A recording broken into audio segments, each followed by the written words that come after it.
Basi kwa dakika tu tunataka kwenda kwa mesa. Kwa kabinda kabudu tuenda ulikaneno wa mesa. Operators, sijui mic za watu wa praise and worship sijui siko wapi. Mtaangalia muone kila mtu amepata mic.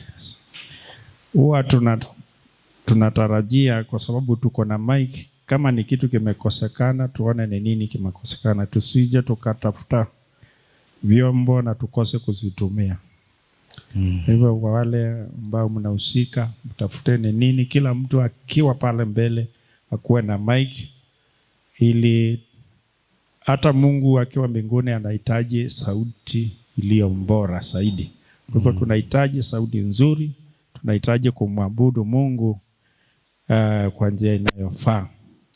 Ningependa kwenda kusoma mstari tu. Hii si kwa sababu ya mambo mengine, ni kwa sababu ya kukumbusha watu kwamba mesa ya Bwana ni jambo la maana sana. Nienda usoma muthia na tikundu ondungene kulilikania andu kana mesa ya mwiya ine ya bata, kwa sababu ni kitu ambao tumekuwa tukirudia kila wakati.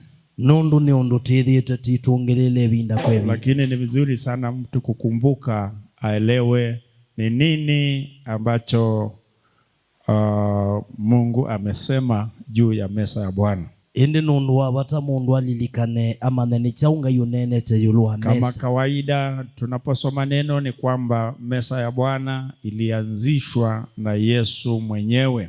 Otondu twisi tusoma kana mesa ya mwiya yambelelwe ni Yesu mwene, na akasema tuwe tunafanya hivyo na sianitwikae kwa ajili ya ukumbusho pondu wa kulilikana. Katika Wakorintho wa kwanza kifungu cha 11, Dini wa Korintho wa mekilunguni che 11 mstari wa 17. Mudhiani we 11. Hapa Biblia inazungumzia juu ya matumishi mabaya ya mesa ya Bwana. Bauma ndiko menene ajulua kutumia mesa ya mwiya inai. Mstari wa 17 unasema lakini katika kuagiza haya siwasifu ya kwamba mnakusanyika si kwa faida mbali kwa hasara. Maandiko mesi tau indi ngimwiya ya mia ino ndio mukathia ni kwithiwa ni mukumbana na ti kondu wosio indi kondu wa uthuku. Mstari wa 18 unasema kwa maana kwanza mkutanikapo kanisani nasikia kuna faraka kwenu, nami nusu na sadiki. Nundu mbe wa maundu angi yila mumbana ikanisani nene wakana motilikangano mekate wenyu na kwa ningwitikila uvo usu vanini. Huyu ni mtumishi wa Mungu Paulo akijaribu kuelezea kanisa hili jinsi mesa ya Bwana inavyostahili kuwa. Uni mudhukumu wa ngai Paulo wa tabasi kanisa undu wa mesa ya ngai ya mwiya ya ile kwembu ya etini. Alikuwa na habari kwamba katikati ya Wakristo kuna utengano ama kuna kunungunika katikati yao. Niwe witekana katikati wa Kristo pe na pe kulea kueleanwa ndini wo. Na akajua ya kwamba ikiwa hawatakuwa wakielewana na mana edhi wa matithi wana umwi kuja pamoja kama Wakristo itakuwa ni ngumu.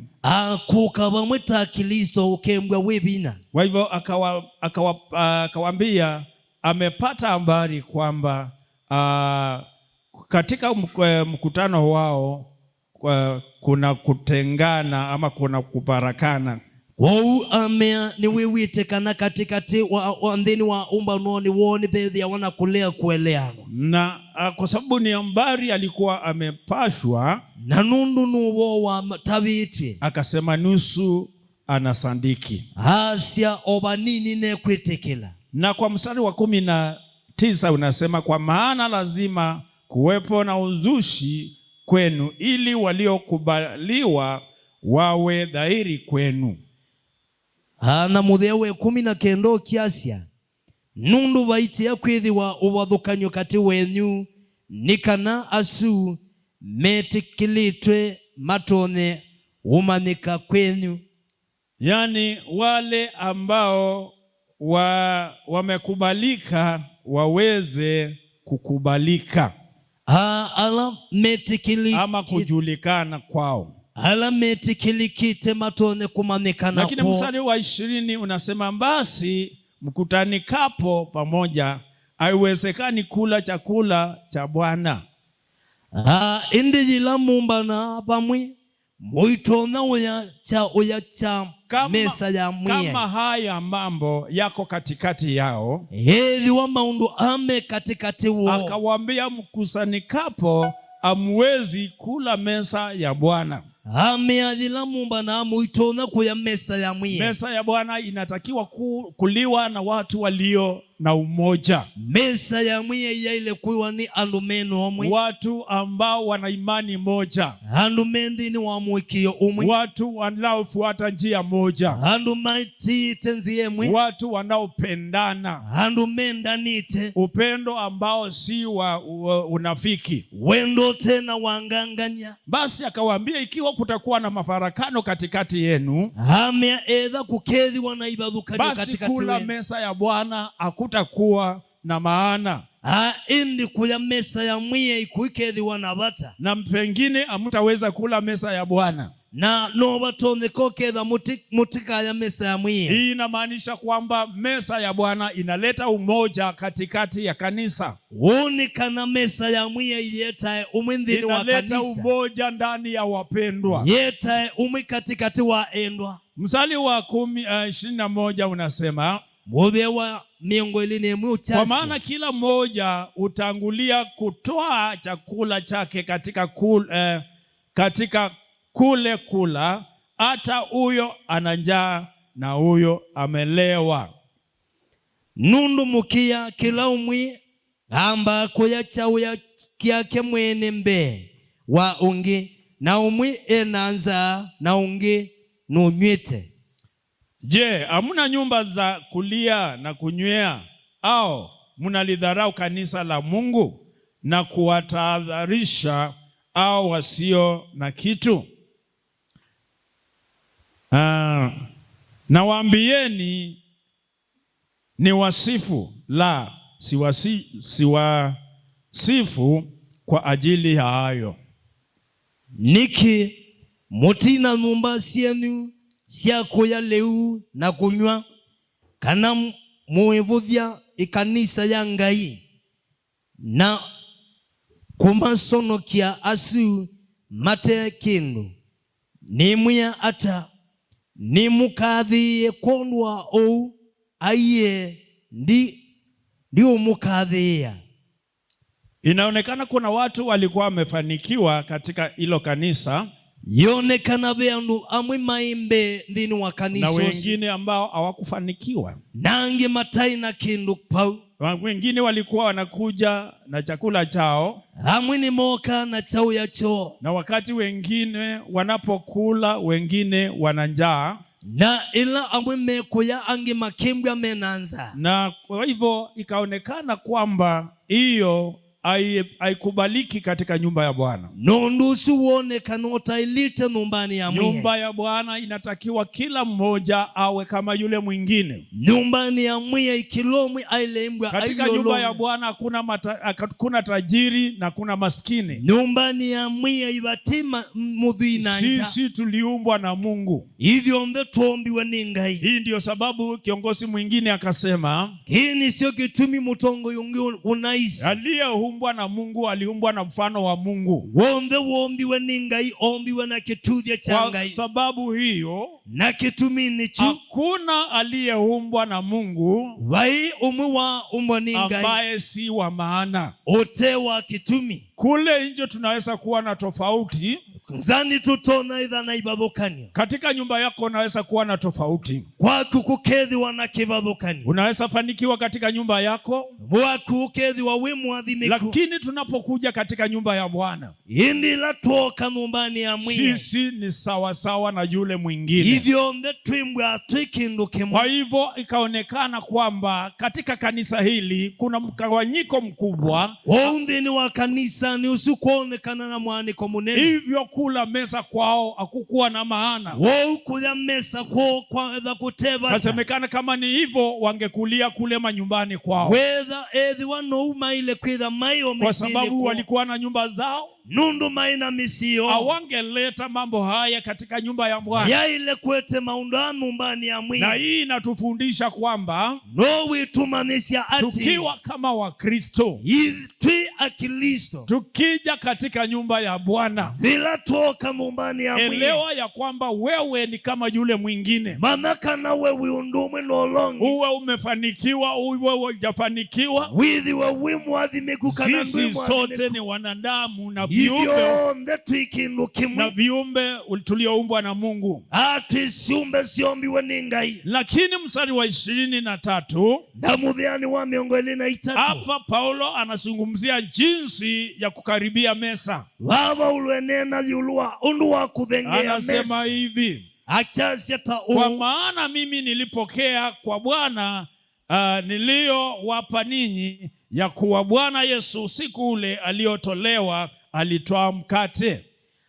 Nundu nyenosie kwa mwiyai chukila na munengie inywe kana mwiyayu Yesu utuko ula wabunaniwe osie kimuto. Kabla Yesu Kristo ajatoweka na kwenda, bewa Yesu atena uma na kuthi, alifanya kitendo iki cha kuwapa mkate, kuwapa divai, wakanywa na kanena maneno ambayo tutayasoma pale chini. Osie kimutu na osa chaunywa na amanenga na anandeto ituso. Wakati Yesu alipokuwa pamoja na wao, vila Yesu waiba mwina amaniwa maki, hakukuwa na maana ya kuwapa mesa. Bayai na bata wako manenga mesa, kwa sababu kama kawaida walikuwa wanakula pamoja naye. Nundo ta kawaida maisa ni haba, walikuwa wanakula pamoja na wale watu wengine. Maisa ipamwina ndwala, walikuwa wanakula pamoja na mkutano. Maisa pamwina umba. Lakini wakati huu hindi bindani, Biblia inasema, Paulo anawaambia kwamba iki ninachowaambia si kutoa kwangu, bali nilikitoa kwa yule kwa Yesu Kristo mwenyewe. Paulo emeakana kingu mutabia kiyumanitwa na kwa mwene indi chumanitwa na Yesu. Na kawaambia ni siku gani ambayo Yesu alifanya hivyo. Na matabia mudhenola Yesu wekia on. Lakini mstari wa 24 na mudhiani wa miongo 24 Biblia inasema, naye akiisha kushukuru akaumega akasema, huu ndio mwili wangu ulio kwa ajili yenu, fanyeni hivi kwa ukumbusho wangu. Na tunga mubea na tilanyana asya kini kyo mwi wakwa na uoni kondu wenu ikai undu wakundilikana. Paulo anajaribu kuwaelezea vile Yesu alivyofanya. Paulo amaelezea kila Yesu wekie. Maneno yaliyo hapa ni kwa ajili ya kanisa, ili waweze kuelewa ni nini Yesu alichofanya na alifanya kwa nini. Ndeto isi ni kondu wa kanisa, imameni chao Yesu wekie na ekie ni kondu wake. Akawaambia, alichukua mkate akaumeka akasema, huu ndio mwili wangu ulio kwa ajili yenu. Amea osie kimutu na atilanganya na amea uni mwi wakwa ula ni kondu wenu. Kumbuka neno hili kwamba fanyeni hivi kwa ajili ya ukumbusho wangu. Namia ikai ukondu wakundilika. Tunapokula mesa ya Bwana tunamkumbuka Yesu Kristo. Bila tu ya mesa ya mwiya itulilika na Yesu Kristo. Tunakumbuka Yesu Kristo kwa nini? Tulilika na Yesu nundu wake. Kwa sababu alifanya kitendo ambacho akingeweza kufanywa na mtu mwingine yeyote yule. Nundu ekie kiko kitaikikwa ni mundu ungiona wiba. Alijitoa akafa msalabani kwa ajili ya dhambi zetu. Yeyumya na akwengela nyoni ni kondu anaisitu. Hii ndio sababu anaposema kwamba fanyeni hivi kwa ajili ya ukumbusho wangu. Hii ni gitumilo ni kwa setuika ukondo wa kumulilikana. Anamaanisha kwamba watu wakumbuke kile alichokitenda. Heona nyakanandu malilikane kiko kila weki.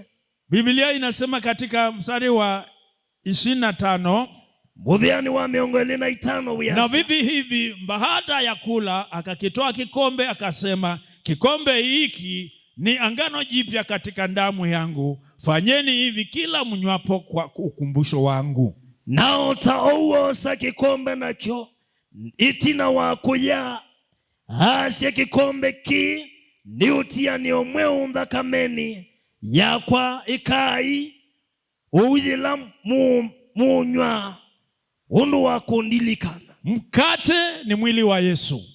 Kimutu ni mwili wa Yesu. Divai ni damu yake. Kikombe ni dhakame yake, kulingana na vile Yesu alivyokuwa anasema. Kuyana na nono Yesu waneni. Hivyo tunapokula mkate, wawidila tu ya kimutu, hii ni mfano wa mwili wa Yesu Kristo. Kini ngelekanyo ya mwili wa Yesu Kristo. Tunapokunywa divai, vila tunywa kikombe, ni mfano wa damu yake. Ningelekanyo ya ndakame yake. Hebu tuende katika mwili wake. Nekenda tu mwili wake ulikuwa na nguvu. Mwili wake wainapinda. Hakuweza kushindwa na maombi.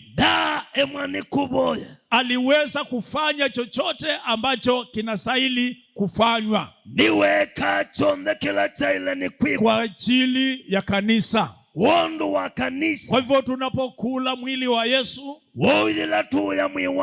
ukumbuke kwamba ni mwili ambao haukuwa na magonjwa. Ni mwili ambao ulikuwa na nguvu. Ni mwili ambao uliweza kutimiza yale aliyotumwa na Baba yake ili aje kutimiza. Akiwa katika ule mwili, alikamilisha kazi aliyopewa na Baba yake. Na mstari wa 26 anasema hivi, maana kila mlapo mkate huu na kukinywea kikombe hiki, mwaitangaza mauti ya Bwana hata ajapo. Nundo ajila muya kimutu ki na kunywa kikombe ki, mwiona ni akikucha mwiyai kubikajela wiru. Tunapokula mwili huu, tunapokunywa kikombe hiki, tunatangaza kifo cha Yesu pale msalabani. Na hapo ndipo tunapokumbuka Yesu alikufa kwa nini. Hapo tunapata kwamba alikufa kwa ajili yako. Alikufa kwa ajili yangu. Alikufa tupate msamaha wa dhambi. Na hii ina maana kwamba hatufai kwenda katika dhambi tena. Inatakiwa tukae maisha ya utakatifu, kwa sababu Yesu alijitolea ili tuweze kusamehewa dhambi zetu. Na tunapoangalia kifo chake na matendo aliyoyatenda, inaonekana upendo mkuu kwa Yesu, wa Yesu kwetu. Kwa sababu yeye hakuwa amefanya makosa. Alikufa kwa ajili ya makosa yetu. Akasema nitasimama kwa ajili yao. Akasema nitalipa deni ambao wangelipa wao, ili waweze kuwa huru. Basi hivyo tunavyosema, tunasema ya kwamba damu ya Yesu ilitosha. Twayeseka na ndakame ya Yesu. Tunasema mwili wa Yesu ulitosha. Yese mwili wa Yesu ni hatufai kutafuta mambo mengine. Ya ile kumanda maundu kwa sababu Yesu alilipa malipo yote. Nundu Yesu ni waibie dhiyo. Ili tuwe huru vile tulivyo. Tunapokula mwili wake. Tunakumbuka kitendo alichotenda. Na hicho kitendo alitenda kwa ajili yangu. Na pia alitenda kwa ajili yako. Basi tunapoendelea na tuchendea mstari wa 27 Mudhiani wa miongo ili na mwanzo. Ina hatari iliyopo hapo. Vaube na mbanga jiba. Kwa sababu nundu imeweka vile inavyostahili tupokee tuchukue mesa ya Bwana. Nidhala ni twe undu twaile kuosa mesa ya Bwana. Basi Biblia inasema basi kila aulaye mkate huo au kukenywea kikombe hicho cha Bwana isivyostahili atakuwa amejipatia hatia ya mwili na damu ya Bwana. Wondu wa o mundu ulawiya kimutu kana kunywa kikombe kia mwiyai undu utaile eyose ya usililo wa ulamwi na mdakame ya mwiyai. Lakini mtu ajioji mwenyewe na hivyo aule mkate na kukinywa kikombe. Ini mundu ni eyose na indi naye kimutu na ainywa kikombe. Mambo haya ni mambo ambayo si ya rahisi sana. Maundu matela isi muno. Tunapofikia mahali mtu anaambiwa kwamba ajioji mwenyewe, maana kwamba unaweza kujioji na uchukue na unaweza kujioji usichukue. Kana nuto na kwilio siokosa kanokilio siokalia kosa. Na haifai mtu yoyote akukataze. Na twaile kubatwa ni mundu baada ya kujioji itina wa kwiliosia. Unajioji nini basi? Wilio asya chau ini. Unajioji vile ulivyo na uhusiano na Bwana. Wilio asya guatanio ya kunanga. Vile ulivyo yale mambo uliyoyafanya. Maundu alawika. Na ukijioji ukipata kwamba kuna kitu ambacho ni kizuizi. Na welio siya welio bekisi. Ambacho kinaweza kukuzuia. Kila kitono kusi. Unamwambia Bwana nisamee na uniondolee hiki. Uyemu ya indekiano kimbe tangia. Wengine wanafikiria ninapokataa kukichukua ange maswani ajila mali ya kosa nitajisaidia. Kana nimetedia. Lakini ukumbuke ya kwamba inelilikana ati kile unachoogopa kwa kutokuchukua hakilokia kwa kulea kosa utakipata kwa kukataa kuchukua. Ukachona kondo wa kulea kosa. Kwa sababu kama ni dhambi nundu edhi waninai. Hakuna dhambi ambayo ni ya maana kuliko dhambi nyingine. Nundu abainai di kaba kuinai. Dhambi ni dhambi. Naini nai. Dhambi ndiyo inayotutenganisha na Mungu. Naini yetu tani ya dhambi ndiyo inayofanya sisi tufanye yale mambo ambayo hatufai kuyafanya. Naini yetu matika maundu ala tutailwe ni kumeka. Ndiyo inayotufanya tusitende kile ambacho Mungu anataka tufanye. Ndiye tutuma tuikeke kilanga yue kwenda tuike. Naye Biblia inasema Mungu naye hataki dhambi. Na maandiko masiaka nanga indende tena. Maana kwake hakuna dhambi. Nundu kwake faina. Na kwa sababu matarajio ya kila mmoja wetu ni tumuone Mungu. Na nundu wa kwenda kwa kilomwe waitu ni tuone. Basi ni juu yako ujioji, na ukiona kwamba kuna jambo ambalo linakusuia, niliulu wakuwilio siana wedhi ape undukusi, basi ujiokoe katika jambo hili. Hindi itangie kuma unduni usi. Na umwambie Bwana nisamehe. No kia mwiya indeke. Na unipe kuendelea katika hii safari. No kinenga kwende ya taloni. Unajua wengine hawana uhusiano na wapendwa. Diwisi yange matingu hata niona kwa sababu wanakataa kufanya kile Mungu anachosema tufanye ili tuwe na umoja. nundu ni malea kwika kilanga iwutu ya tuike tuithiwa na umwe. Kwa hivyo tunapokaa wengine wanaogopa dhambi na wengine hawaogopi dhambi, tunakuwa tumegawanyika pia. Kwa wila tuekala bea mwime ukia nai na ange mata ukia nai tuitha tuanikite. Na hicho ndicho Paulo alichokuwa anatafuta kitoke ndani ya kanisa. Na chuni choba ulo wenda kibe tange dhini wa kanisa. Kwa hivyo wapendwa, kila mmoja wetu wakati huu ajioji mwenyewe, wawendwa kilomwi waitu ibindani lini ili aweze kupokea mwili wa Yesu. Nikenda tonde kosa mwili wa Yesu. Na kupokea mwili wa Yesu kuna faida mara nyingi. Na kosa mwili wa Yesu kuinotandidhio mwili. Wengine wanapata uponyaji. Hamwini makwata obosi. Wengine wanapata uhusiano mzuri na kanisa. Hange matimbwa na ngwata nionzio na kanisa. Wengine wanajenga urafiki wao na wapendwa wengine. Hange maiseo vya ngwata nioyona. Na zaidi unakuwa na urafiki zaidi na Yesu Kristo. Na indi mbeukithi wanaonana na Yesu Kristo, ambaye ndiye kichwa cha kanisa. Ula ni wa mto wa kanisa, yule atakaye tukaribisha katika ufalme wa mbinguni. Ula witu dhosio sumbini waitu.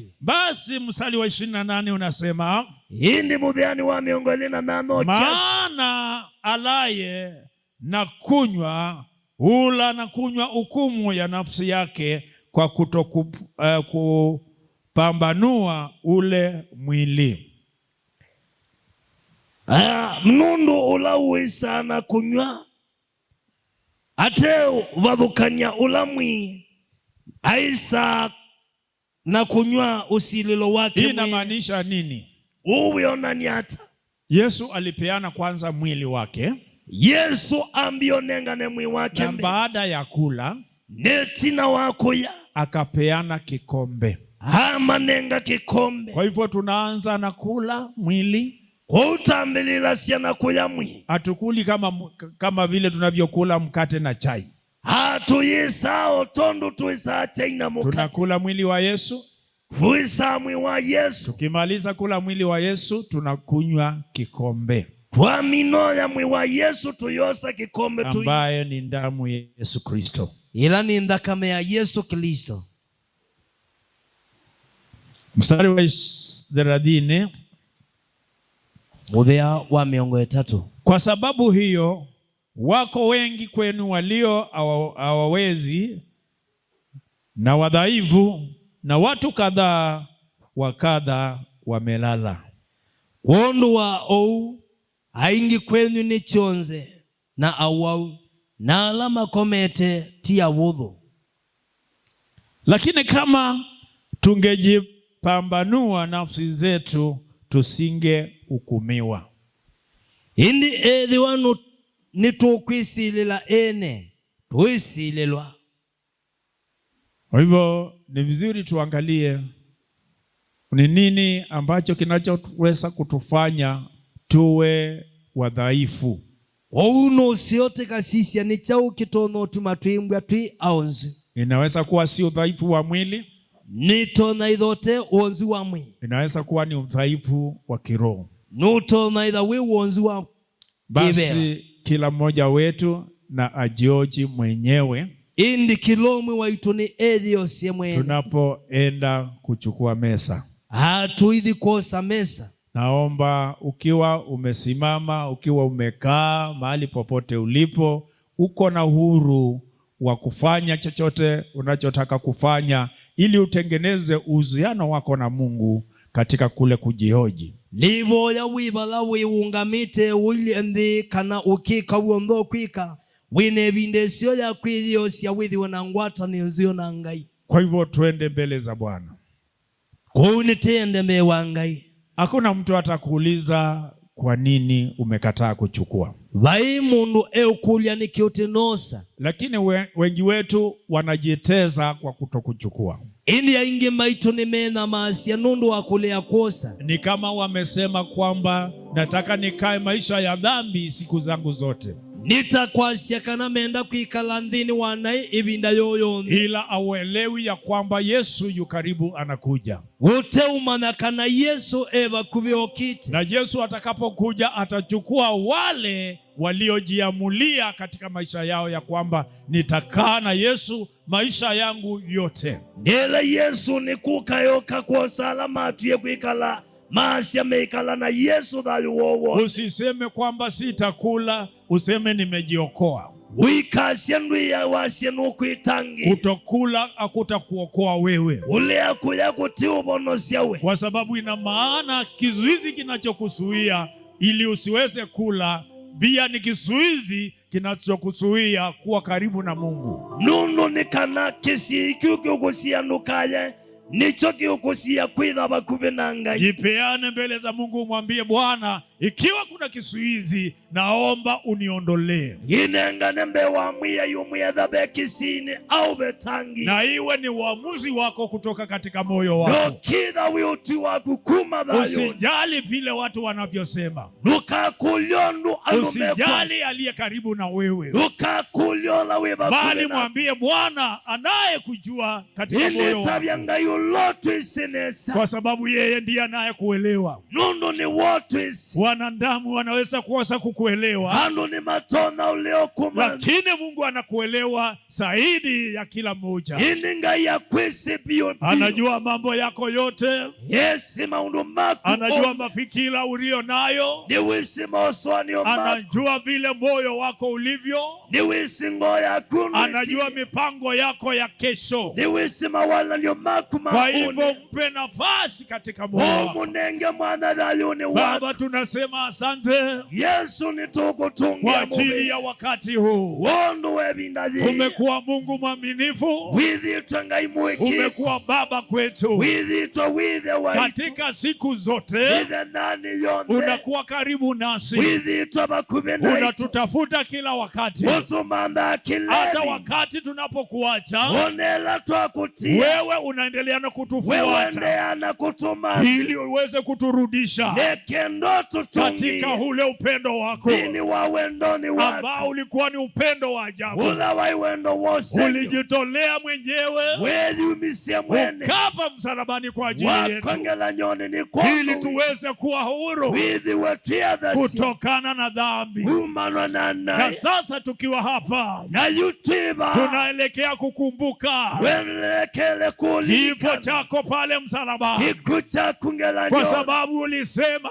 Nundu wa isiati. Tunapokula meza. Ila tu ya mesa. Tunakumbuka kifo chako. Ulilikana kikucha. Pale msalabani. Wayangela nyoni. Tunajua msalabani. Nitwisingela nyoni. Hakukuwa na raha. Mataino tano. Kulikuwa na uchungu. Waina wo. Ukielewa ya kwamba kuna uchungu. Uimana kana pena ukajitolea kwenda mahali pale. Wewe kudhiba nuni. Ili tuwe vile tulivyo. Lokenda tuithe Baba, neema yako. Weimuma wako. Na wema wako. Nosio wako. Uwe juu ya kila mmoja. Withi wa yulu wako. Katika siku hii ya leo. Tukitoka katika nyumba yako. Uchuma dhumbani. Tukienda manyumbani. Uchenda misini. Yesu utembee pamoja na. Yesu kaenda. Utusaidie katika kila jambo. Ututeje nini wakilo. Utuonekanie katika kila njia. Ututeje sikiliza. Maana wewe ni Mungu uliye mwaminifu. Nundu winga imuikiko. Pokea sifa na utukufu. Osanda yanangamo. Asante Bwana Yesu. Nimubeamu ya Yesu. Asante Bwana Yesu. Nimubeamu ya Yesu. Asante Bwana Yesu. Nimubeamu ya Yesu. Asante Bwana Yesu. Nimubeamu ya Yesu. Asante Bwana Yesu. Nimubeamu ya Yesu. Asante Bwana Yesu. Nimubeamu ya Yesu. Baba, tunakushukuru. Ni tukutungia mubea. Baba, tunakuinua. Ni tukutaya. Ni tukuadhima. Kiwa katika hali hiyo. Atwindi ni wa alinis. Biblia inasema usiku ule Yesu alisalitiwa. Maandiko measya utukula Yesu wabunaniwa. Alichukua mkate akaumeka akawapa wanafunzi wake. Wosie kimutu na akitilanga na akinenga amani. Hivyo ndivyo ninavyotaka kufanya. Uno uongwenda kwika. Baba, naomba kwa ajili ya mkate huu. Hasa ni boya ni kondo wa kimutuki. Kama vile ulivyoomba. otondo waboyi waambia wanafunzi wako na wanenga manirwa mangu kwamba wao wakule mkate huu kana ni maye kimutuki ili wawe wanakukumbuka. nikenda medhia umakikuni. Baba, nabarikisha mkate huu hasa ni adhimidhia kimutuki wapendwa wanapoenda kuuchukua. endo maidhi kuchosa Baba, kuwe na maana kubwa kidhiwe na kitumi ambao ulikuwa nayo, ula waina gomwi ukatupe kukumbuka kikatunenge kulilika kifo chako pale msalabani, kikuchaku ngelanyo ili Bwana tunapokumbuka kifo chako nekenda muya ituililikana kikucha tukaweze kutimiza yale ambao unataka tutimize. tukaanise unu kwenda tuyanise. Bariki kila mmoja hadi makilomwi atakaye chukua mkate huu, ulokosa katika kimutuki jina la Yesu tunaomba, sitwani ya Yesu nitaboya. amen. Amen. Naomba uchukue mkate. Niboya wose kimuto. Pastor mchukue. So chukue kwa haraka, uendelee na kuomba, usikule. Ukichukua usikule. Wamina kosa endea na kuboya na tutete lana. Unaendelea na kujioji. Ukiendea na kuidhiosia. Kiona ni sawa, chukua. Wona wa ile kosa osa. Kiona si sawa, wachana nayo. Wona itailite ekana nacho. Lakini mimi nataka kusema, indi nienda kwa seta kwa wale ambao wameshindwa kuchukua, kwa alama ya mwani kosa, ina maana kwamba una shida kubwa sana. ni wona nyewaka na wina dhina munene. Na shida yako ni ya kiroho. Na dhina wako ni wakibera. Na kama hautaweza kufanya jambo, nedhandu yosa atua, utaenda kufinyiliwa sana na shetani. wenda kubiniwa munoni satani. Basi tunapoendelea na kuchukua, tuende na kuosa, tuna kila mmoja wenu anajioji. akilomu waituande na kuidhiosi. Unasema ni nini ambacho unataka kufanya. Uye unene nisia ukwenda kwika. Mwambie Bwana, nataka kufanya hii. Uye mwiya inienda kwika ki. Nataka kukaa maisha ya ushindi. Nienda kwika ladha yuo kilio. Nataka kuinuka na kusimama ndani yako. Nienda kukila na kuende ya ndini wako. Kwa sababu kitendo ulichokitenda kimekuwa cha muhimu sana katika maisha yangu. Nundu kiko kila wekie ni cha mwana muno dhayoni wako. Basi endelea katika kujioji. Endea na kuidhiosia. Ukiomba umwambie Bwana, nipe mwili mzuri. Uiboya mwiya yu mwiya nenge mwimusio. Nipe mwili ulio na nguvu. Nenge mwiwi na bina. Nipe mwili ambao una ushindi. Nenge mwiwi no kilio. Nimeharibiwa. Kuna watu wako kule jikoni. Kwi andumeikoni. Msifungwa na jiko mkose kitu cha maana. Muikobe kikoni mule kosa kwikondo wabata. Kwa nini tunakula kanisani? Niki toisa kanisa. Tunakula ili kuleta umoja katika kanisa. Toisa kondo wa kweto mwi kanisa. Tunapokula kwa pamoja, ila twaya kwa bamwi, inatuletea uhusiano katikati yetu, uhusiano katika mipango yetu. Itwete ya ngwata ni maundone maito na mawala ni maito. Ambaye akuchukua, ambaye aliona kwamba anafaa achukue. Utinoso ni kuona aile ni kuosa. Kuna mtu mesha gandwa la meiko ni onde meto pandini.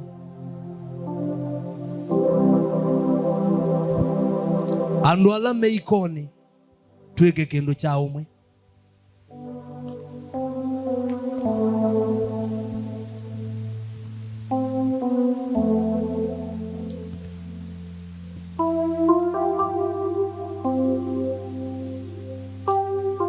Akionekana kwamba hawataki, usiwalazimishe.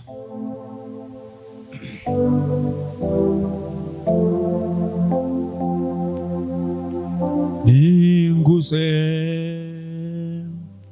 tena, ninguse tena, ninguse tena Bwana, ninguse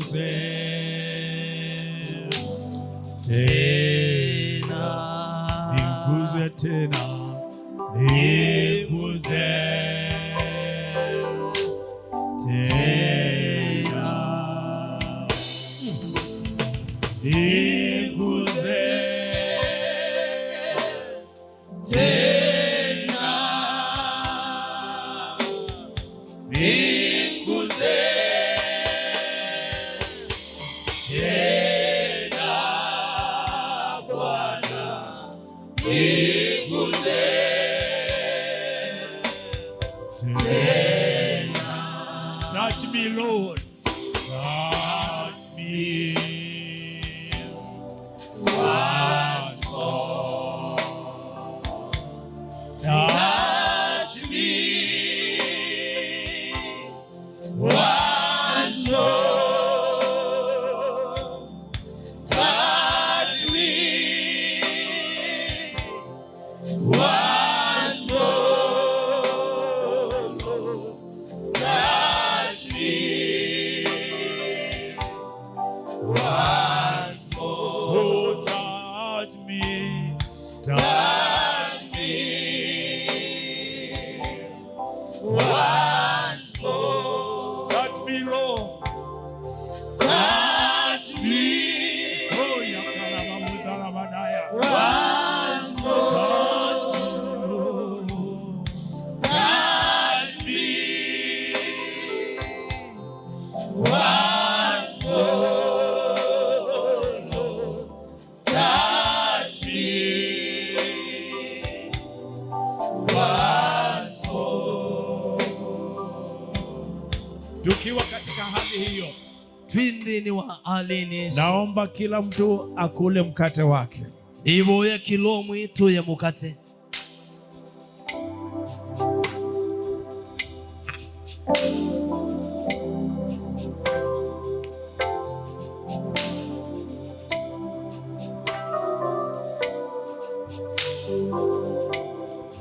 Wina vinya, vinya, vina wause nakame ya Yesu. Vina vinya, vinya, vina wause nakame ya Yesu. Vina vina, vina vina wause nakame ya Yesu. Vina vina, vina vina wause nakame ya Yesu. Otau osie kikombe na kiadhima na manenga na meanywai.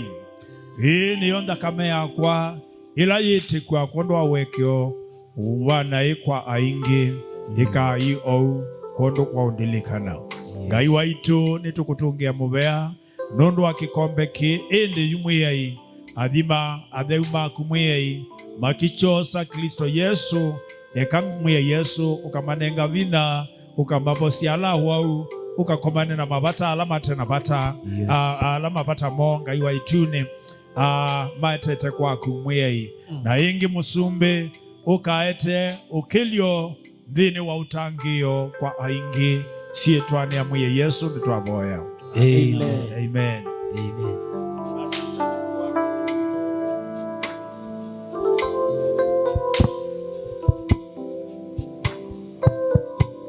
Twende nukwasa kikombe tutende na kuboya.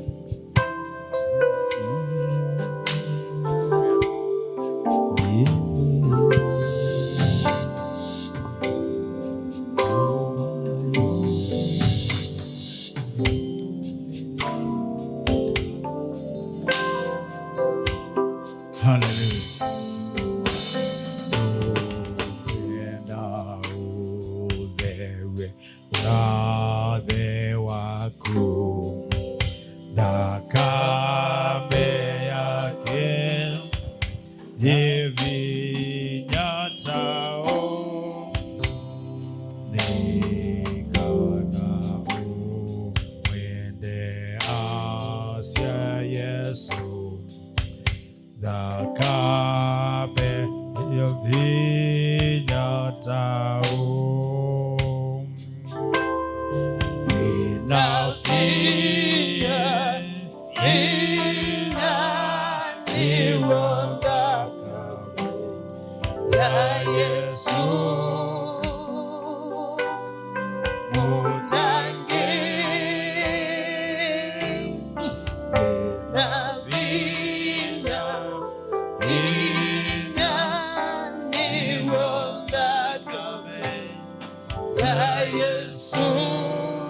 Make sure ndandukose wethandu nosa mukate. Wethandu nosa mukate ndukose. Nondo ndwailite.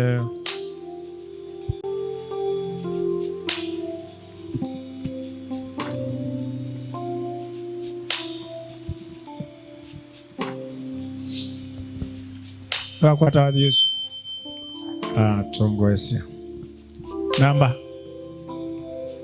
345.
Basi netunywe ithio nthe kwa bamwe.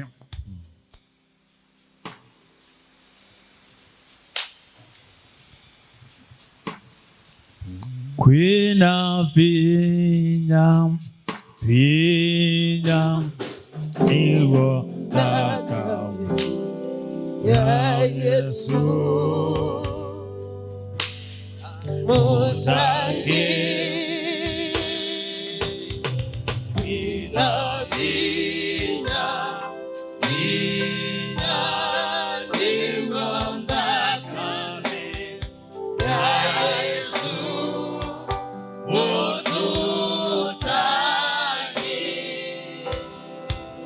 kilungu chake likiasia nukwenda kwa uwa mwiyo wanae ndakame yake yivina wao nikana wenda nasye na ngai ndakame yivina wao twine kilungu kiu no kwenda kuwa mwiyo wana ndakame yake yevina wau nikanau ena nasienanga ndakame yevina wau kwina vina niwanga kame ya Yesu utake